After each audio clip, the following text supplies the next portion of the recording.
हजरत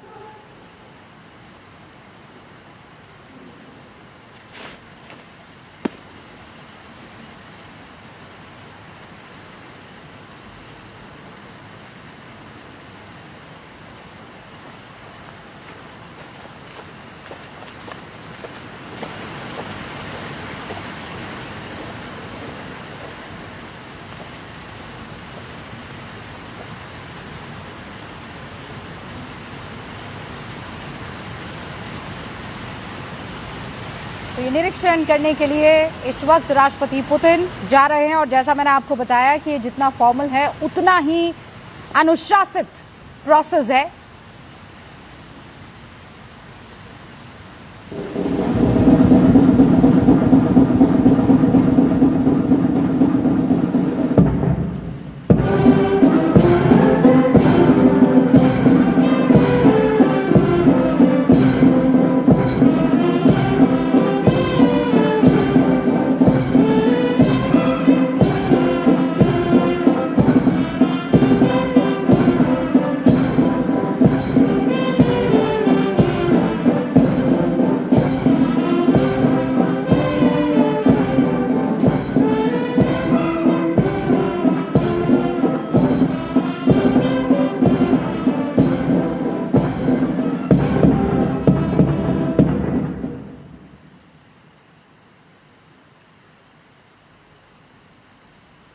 तो भारत में मेहमान को भगवान माना जाता है। गार्ड ऑफ ऑनर न सिर्फ सैन्य सम्मान है बल्कि भारतीय संस्कृति का भी प्रतीक है और इसीलिए अतिथि का सत्कार जो इस वक्त आपको स्क्रीन पर दिखाई दे रहा है ये हर किसी का दिल छुएगा।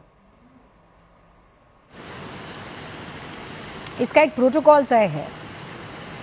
ये सलामी दी जा रही है राष्ट्रपति को 150 सैनिक, उपराष्ट्रपति को और प्रधानमंत्री को 100 सैनिक और जो बाकी वीवीआईपी आते हैं उनको 50 सैनिक जो है गार्ड ऑफ ऑनर देते हैं। और ये सेनाओं की संयुक्त टुकड़ी जो है वो राष्ट्रपति भवन और केंद्रीय सचिवालय में गार्ड ऑफ ऑनर के लिए बाकायदा तैनात होती है। 47 से ये जो प्रक्रिया चल रही है उसका निर्वाह करते हुए इस वक्त भी आपको हिंदुस्तान नजर आ रहा है और अब धीरे धीरे करके प्रेसिडेंट पुतिन उन तमाम गणमान्यों से मुलाकात कर रहे हैं जिनके साथ आज अलग अलग दौर की बैठक भी होने वाली है और उनको विशेष रूप से यहां पर आज राष्ट्रपति भवन में आमंत्रित किया गया है। हालांकि 11:30 बजे समाधि स्थल पर महात्मा गांधी के उनको मौजूद होना था, राजघाट का मैं जिक्र कर रही हूं, लेकिन मेरे ख्याल से थोड़ी देरी चल रही है। 11 बजे जो तय वक्त था अभी इस वक्त 11:25 हो रहे हैं।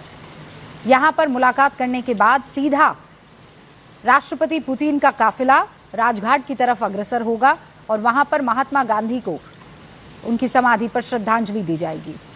और ये राष्ट्रपति पुतिन मुलाकात करवा रहे हैं राष्ट्रपति द्रौपदी मुर्मू की, वो जो 7 साथी लेकर आए हैं अपने पुतिन, ये उनकी कोर टीम आप समझ लीजिए।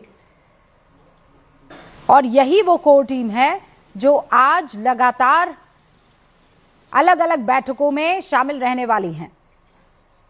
7 मंत्रियों के साथ राष्ट्रपति पुतिन भारत पहुंचे हैं और ये 7 मंत्री लगभग 25 से 30 समझौतों पर मोहर लगाने वाले हैं। ये बड़ा प्रतिनिधि मंडल है जो भारत आया हुआ है। मोदी और पुतिन के बीच आज 2 अहम बैठकें भी होने वाली है। एक बैठक तो भैया बंद कमरे में होगी।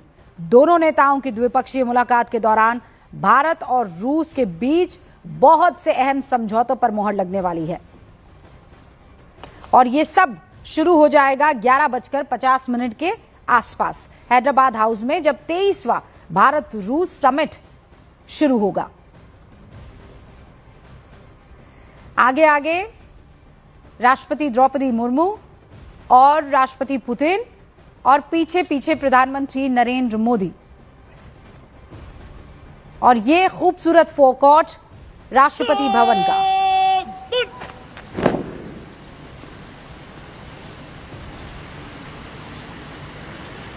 हमारे साथ जनरल सिवाच, दीप्ति तनेजा, डॉक्टर वेल अब्बाद, अशोक सज्जनार साहब सब मौजूद हैं। दीप्ति, ये तो सारी की सारी प्रक्रिया, फॉर्मेलिटीज, आदर सत्कार चलता रहेगा, लेकिन बंद कमरे में क्या चर्चा होगी ये बहुत महत्वपूर्ण होगा। बिल्कुल रूबिका जी, बंद कमरे में जो होगा वही, उसी पे नजर टिकी होगी पूरे विश्व की, उसी से ही वर्ल्ड ऑर्डर रीसेट होगा, उसी से ही नया वर्ल्ड ऑर्डर कायम होगा। क्योंकि जैसे कौटिल्य के टाइम से चाणक्य ने भी ये बात कही थी कि नेबर का जो नेबर होता है वो आपका नेचुरल अलाय, नेचुरल दोस्त बन जाता है। तो यहाँ पे मंगोलिया की जो एक अहम भूमिका है उसको भी नजरअंदाज नहीं कर सकते हैं रूबिका। क्योंकि अगर हम देखें कि प्रेसिडेंट पुतिन भी पिछले साल मंगोलिया गए थे, उनके पास रेयर अर्थ मिनरल्स हैं, यहाँ पे हमारे पास rare earth minerals, cooking coal है, मंगोलिया के पास वही सब नेचुरल मिनरल्स हैं जो चाइना के पास है। और दीप्ति, अगर मैं आसान शब्दों में समझना चाहूं तो कि जो हम खो रहे हैं अमेरिका से, क्या वो रशिया से पा सकते हैं, बाजार के रूप में भी और साथी के रूप में भी, या फिर नहीं वो मुश्किल है? देखिए, साथी के रूप में तो हमेशा हमारा रशिया ज्यादा बेहतर साथी रहा है बनिस्बत अमेरिका के। लेकिन जहां तक अगर हम मार्केट के रूप में, मार्केट के रूप में, ट्रेड के रूप में बात करें तो देखिए इस बात को हम नजरअंदाज नहीं कर सकते हैं कि हमारा अमेरिका के साथ बहुत ज्यादा आयात निर्यात है बनिस्बत जितना हमारा रशिया के साथ। और इसीलिए ट्रेड समिट बहुत महत्वपूर्ण होती है कि हम अपना एक्सपोर्ट जो है वो कैसे हम बढ़ा सकते हैं रशिया के प्रति, जिसका प्रेसिडेंट पुतिन भी बार बार जिक्र कर रहे हैं कि हमें अपना जो एक्सपोर्ट है और इंडिया का जो डेफिसिट है वो कम करना है। ये राष्ट्रपति भवन से विदाई हो चुकी है पुतिन साहब की। ये 30 घंटे का आज का उनका कार्यक्रम है और पुतिन के भारत दौरे का ये आज दूसरा दिन है और दूसरे दिन की औपचारिक शुरुआत है, आप इसे ऐसे समझिए। अब राष्ट्रपति भवन में तो मुलाकात, शाम को 7 बजे दोबारा यहां पर आना है उनको डिनर करने के लिए, लेकिन उससे पहले अलग अलग कार्यक्रम होने वाले हैं। राजघाट पर अब ये पूरा का पूरा काफिला पहुंचने वाला है। यतेंद्र भी हमारे साथ जुड़े हुए हैं और प्रियंका कांडपाल भी हमारे साथ वहां राजघाट से जुड़ी हुई है। अगर प्रियंका हमारे साथ जुड़ सकती हैं तो, क्योंकि अब ये काफिला जो है वो पहुंच चुका है राजघाट, जहां पर मेरी सहयोगी प्रियंका कांडपाल मौजूद है। उनके पास जाऊं मैं उससे पहले, जनरल सिवाच, आज आप सबसे ज्यादा किस बात पर नजर रखे हुए हैं? क्योंकि ये शुरुआत भर है कि नहीं, अब हम लोग एकदम डीप डाइव कर चुके हैं?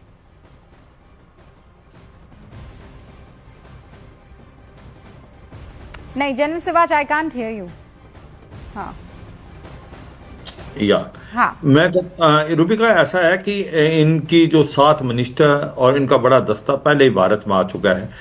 इंटर गवर्नमेंटल जो डिफेंस के ऊपर डील हो चुकी हैं, कुछ इंटर और अपनी टेक्नोलॉजी के ऊपर। तो अब मोहर लगनी बाकी है। मुझे लगता है S-400 पे लगेगी, जो कि 3 से 5 रेजिमेंट और मिल सकती हैं। S-500 के ऊपर बातचीत होगी, Su-57 जॉइंट प्रोटेक्शन की बातचीत होगी और मुझे लगता है उसके ऊपर भी कोई ना कोई एक प्रकार से लाइन ऑफ एक्शन बनेगा।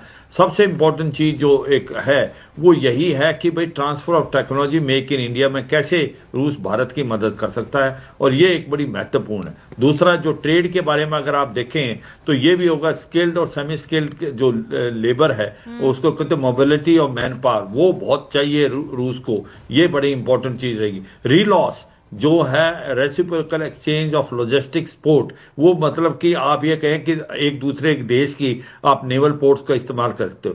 मगर मैं ये बताना चाहूंगा रूबिका, ये हमने पहले अमेरिका के साथ भी किया हुआ है। LEMOA, logistic exchange memorandum of agreement, याद रखो हमने अमेरिका से 4 बेसिक एग्रीमेंट किए हुए हैं। हमने कोंकासा भी किया है, लीमियो भी किया है, बेका भी किया है। तो ये सच्चाई है कि रूस के साथ जो रिश्ते हैं उसके अंदर ज्यादा एक प्रकार से आपका वो कि नजदीकी आती जा रही